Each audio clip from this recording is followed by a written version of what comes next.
I had COVID, very, very, very bad COVID. I had like alpha before the vaccines were even invented. I'm in like a Airbnb quarantining myself. I got a self-tape. I did it. I got a Zoom call back. I did it. It actually might have helped because I was supposed to be like a tired mom, but literally like crawling out of my deathbed to do this. And I did it. I have done self-tapes from airport bathrooms. I am that girl. I have done a callback from my car and booked it with my phone, with a scrunchie holding my phone to my rearview mirror. I had to sign in and I booked that job. I've never let anything stand in my way. A lot of times, and this isn't to like, it is, I'm tooting my horn. It's exactly what I'm doing. I'm not gonna lie. But like, my son is very loud, so I can't sometimes tape until he goes to bed. I tape at 3 o'clock in the morning. 2 o'clock in the morning. I'll memorize, I'll work, I'll run it, I'll do, this and that. And then by the time I'm ready to tape, it's 2 or 3 in the morning, whatever. I do it. That's what it takes. When people say this is hard work, it's not like it's hard work to muster the character. It's hard work to like the work. This is the work. It's hard, not easy. And thank God there's programs like We Audition, the 24/7 reader that's available. It's like the best tool. It's called weaudition.com. I think it's $10 a month to join. I sound like I'm selling it. I have nothing to do with it other than I use it always. I That had makes an sense. audition the other day, like a month ago. It was for TV and I got the audition at like 11 a.m. and they're like, all apologies from casting, but we need it by 2. And it's 2 big scenes. I was in the public pool with my son when I got the audition notice. I was dried off in the car, fed my child, ran in, taped it, edited it, uploaded it by the deadline. That's what people have to do. That's what you have to do. You can't be late. You can't be asking for an extension left and right. There's no time because there's people like me out there who are snatching it up, doing it no matter what. It's hardcore. You brought up a really good point of this being a very difficult business and a difficult career. And what's been the biggest hurdle for you in your career? And what did it teach you about persistence in this business? The biggest hurdle. Are we going meta, like my confidence, or like situational, like having a child? We can do both. Okay. I'm sure there are people who've dealt with one or the other, so they can definitely Yeah. relate. I think like negative self-talk is something that I've definitely had to overcome. And I think a lot of us do it. Sometimes it's our default. And also like on in the same vein of negative self-talk is the woulda, shoulda, couldas, especially walking out of a room. Oh my God, I could have done that. Oh man, I forgot that line. Oh my God, I messed that up. Oh, I just did this. And like beating yourself up and then saying, I have no business being here. I'm a waste of time. Like nobody likes me. That casting office will never see me again. Oh, I'm so terrible. Oh, I messed that up. Like I have found that there is just no room for that. It will make you crazy. I can accept it. I accept that that's a very human reaction when you mess up or when you're like, feeling low about something. It's going to happen. But the change that I forced myself to make and is to not sit in it, not let it ruin a whole day or not let it bleed into my next audition where I'm so mad at myself about the last that I bring this chip on my shoulder into the next. I used to do that for Mhm. sure. So it's like a combination of imposter syndrome and hating yourself, Mhm. for lack of a better term. So I have changed that. I still do it. It's a daily struggle, but like letting go of the end result, makes it so much better. When you've started booking, small or big, you're like, oh my God, I can do this. Oh, somebody thought I was good enough to put on television. What?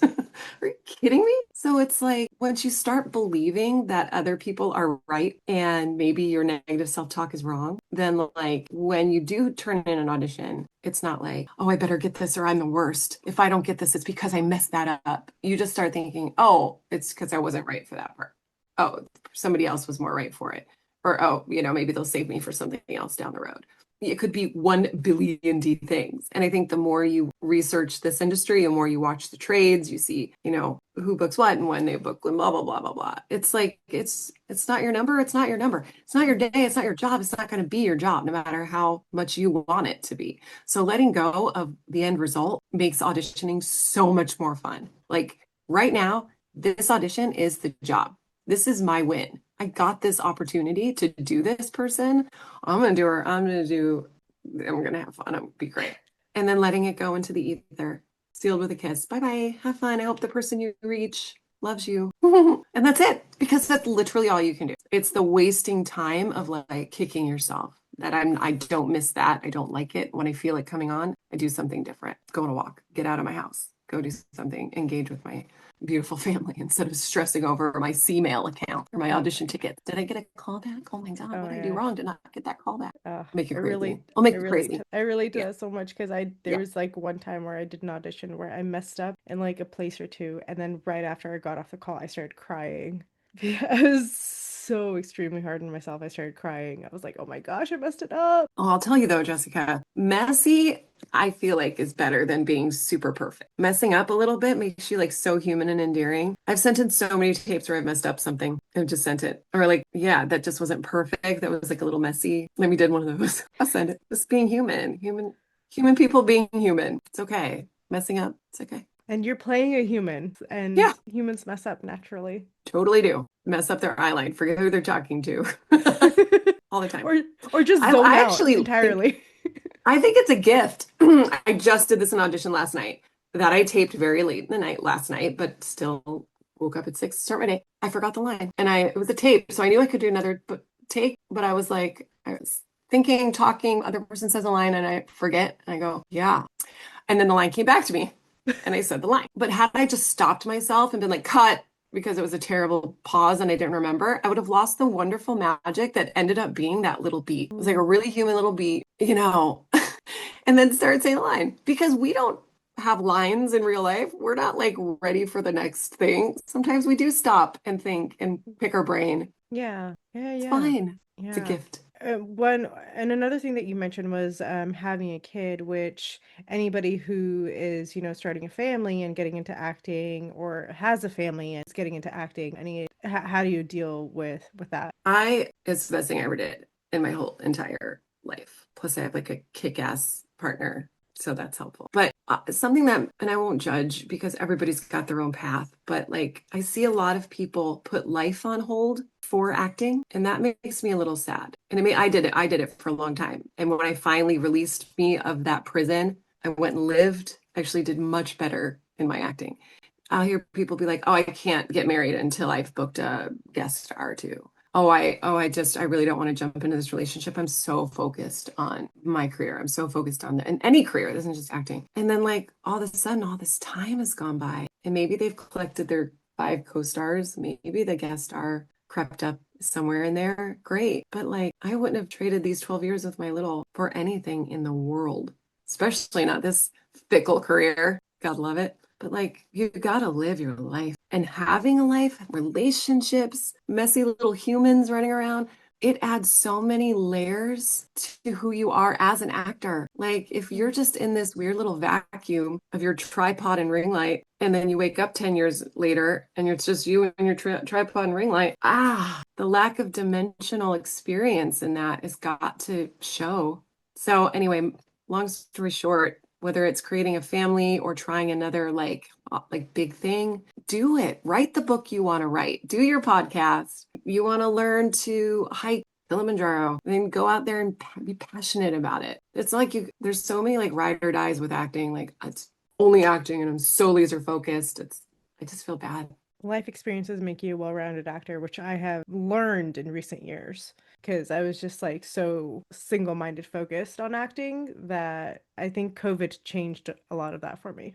Good. Yeah. I think it's the same for a lot of people. And they realized they could travel and they could bring their little tripod ring light universe with them. It doesn't have like as hardcore as I am about getting an audition in on time and never missing a deadline, et cetera, et cetera. It all goes with you. Your kids go to sleep. You can do your work. You punch in a 9 to 5 that you really love. You do your volunteer work. Do your auditions around it. And if you find that you can't, that's another thing. There is no shame in quitting. I took some time off. I took breaks here and there, knowing it would always be here. It's not going away. It's always here. It's a Mhm. marathon, not a sprint. And what's one myth about acting or making it that you wish more people understood? I That's a won't say heavy that question. from, I mean, because I'm not an authority on it by any means. I'll just speak from what I think. It's like point of view from what I've seen. Take everything with a grain of salt. Anyone watching, this is Yeah, all. or in my case, a tiny grain of sugar. So I have a real Take it with a grain of sugar. I would say thinking that there's a shortcut, I see a lot of that on the interwebs and on the Instagrams, and do this and you'll make a good impression with casting. Do this and you can have a reel in 2 hours, and do this and you'll be on this red carpet with this person. And a lot of those cost money. And I just have never found that to be true. Some people are naturals, usually young people. Good for you. Awesome. Most of us aren't, so I hear actors being like, oh, I don't need to be in class. I don't need to workshop. They're just going to see me, know I'm amazing, pluck me out of obscurity and put me on their show. Are they? I just think that that's a slippery slope. And another thing that happened with COVID, it did open the doors. More self-taping means more people. Mm-hmm. And I'm hearing from casting directors that it's like the market is very saturated right now. Everybody and their brother thinks they can just do this. And for the lucky one or two, maybe make it. Wow. But like most of us have to work really hard. That brings up a question in my mind about changes within the industry since COVID. What changes have you noticed post-COVID versus pre-COVID? Well, I Any mean, advantages or disadvantages to actors? yeah, I think the sheer volume that casting can see now, because I think in person, I'm not going to drop numbers that I don't know, but in person, I'm guessing mathematically could see 20 or 30 people a day, right? And now by requesting self-tapes, maybe they can see 100 or plus. So I definitely got way more auditions post-COVID. I did actually really well in COVID, self-taping. I booked This Is Us in COVID, and I booked Shrink Next Door when we were in lockdown, recurring, which was also a one-line audition and ended up being 2 episodes. Yeah, so I think that the volume has grown. So competition, even though I hate that word, is wide. The net is wide. I think with the advent of vertical shorts and more online content and TikTok, everyone's a star. And it's like, good for you. Great, be a star. Do I think that translates into being entitled to be like a series regular on a show because you've got a lot of TikTok followers? I don't know. I can't talk on that. I'm not even on the TikToks.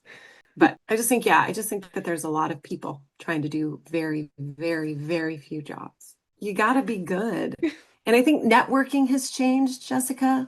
You know that word, that buzzword, you got to network. You gotta be seen, and I think that's changed a lot. I don't know how it is for other actors. I have found workshops to be very helpful, casting director workshops, and not just head of blah, blah casting, or head of the studio, VP of casting at the studio, or head CD, this guy, the associates, like a lot of the time. So those, and there are a lot of head CDs that are so generous on these workshops, like generous actors, casting directors that are telling actors exactly what to do. I found those to be really helpful. If they're selling this, the way to do a good job in an audition, I'm going to buy it. I think the trick to those, though, a trick to a workshop is that you have to be good. You have to be really, really good, because people remember you for good and for bad. So you better come correct if you're going to go to one. Don't be like, well, they're going to finally see my true brilliance, and then you've never taken acting class and you can't fake it. There's no shortcut.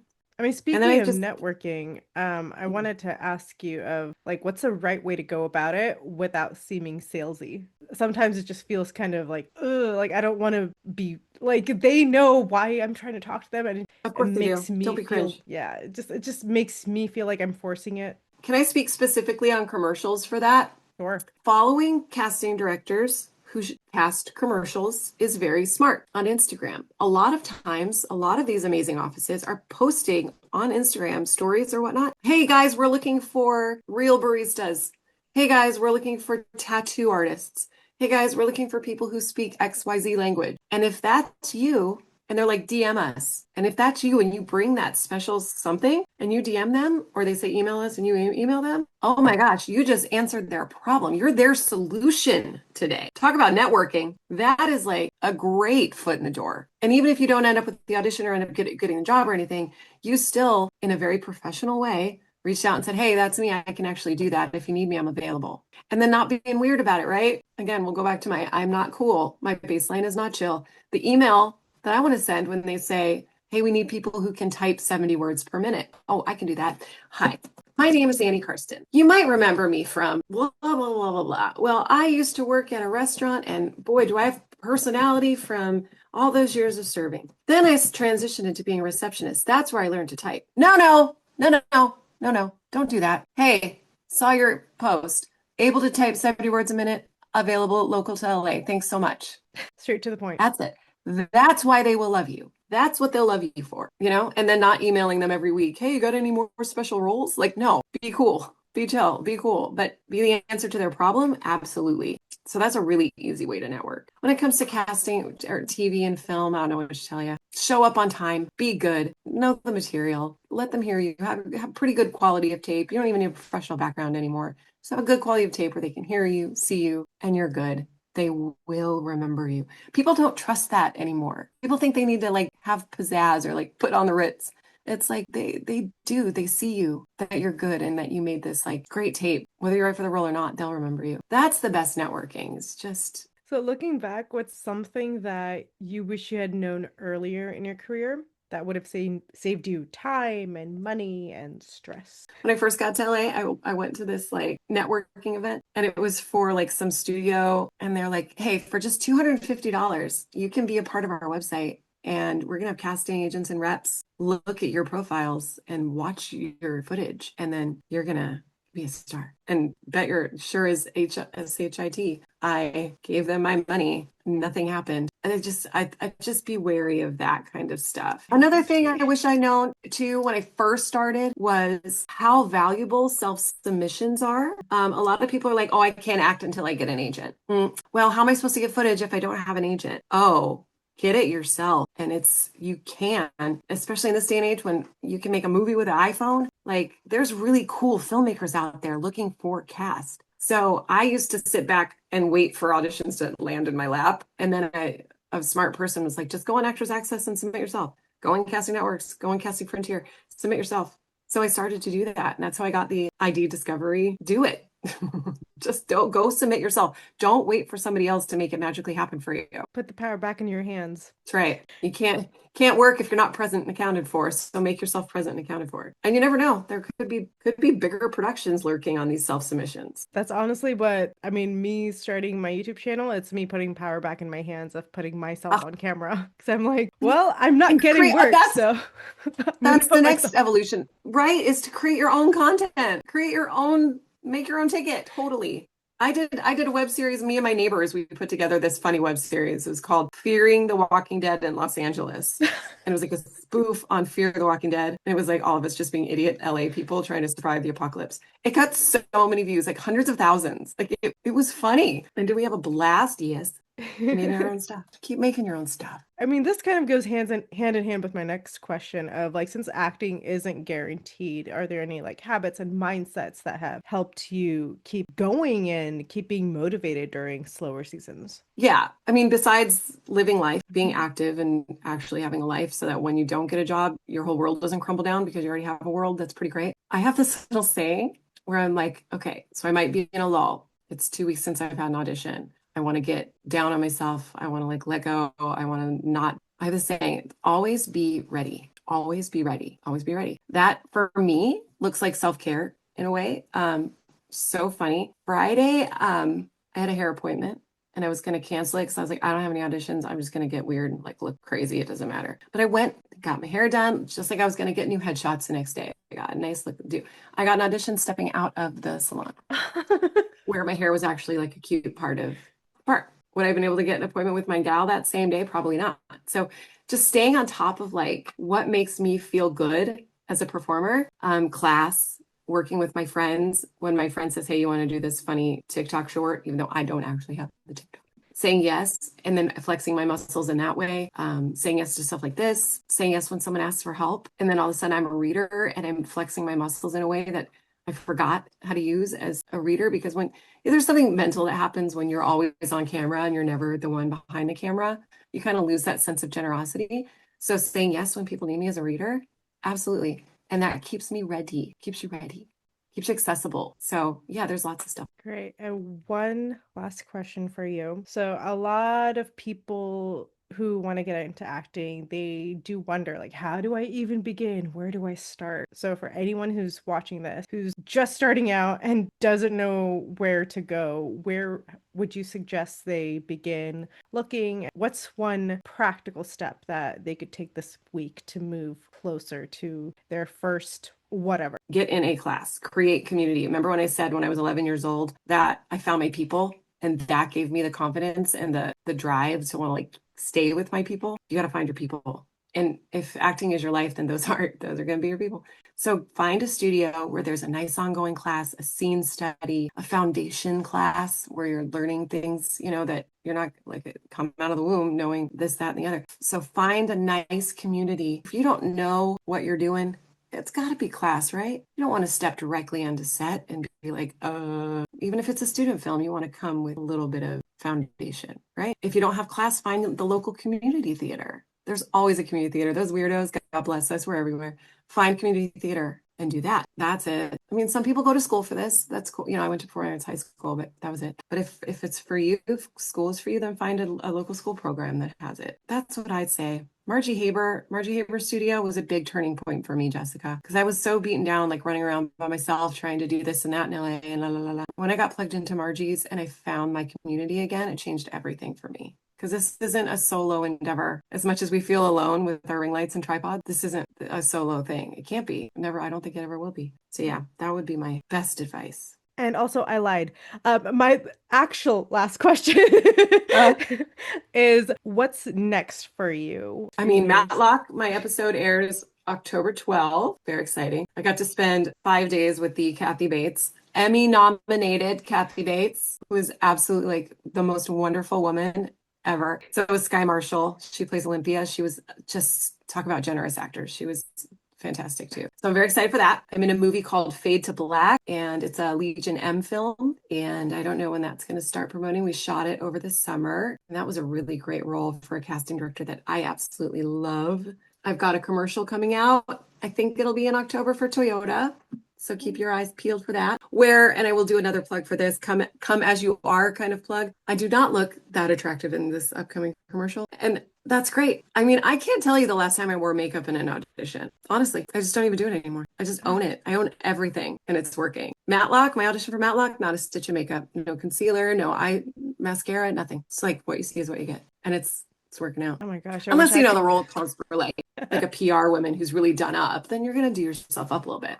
But and I'm in a Monopoly Go commercial right now. So it's called The Dice Life. There's like a whole little series of them. I think if you go to the Monopoly Go Instagram page, the first one is the main opening title sequence. And I'm in that, which is really cute. Jake Johnson. So that's kind of on the horizon for right now. Yeah. If you haven't seen Paradise, go see that. I'm in the final episode, which, you know what? This industry never gets that easy. I did the episode of Paradise. I thought it was going to initially potentially recurring guest star, and then it got cut. Most of my scenes got cut, but I did get an email from production that was so lovely. And they're like, listen, the story went a different way. We had to tighten this up and that up. It wasn't you. We just want you to know that. But I hope you enjoy what's left in the final episode, which is just a blip. But I still got the credit. I booked that job. I can still own it on my resume. And I just actually auditioned last night for this particular group's next show. So even when you get a bit of a gut punch, don't count yourself out. Just take it with grace. I'm exactly where I'm supposed to be. The cut that happened was exactly what's supposed to happen.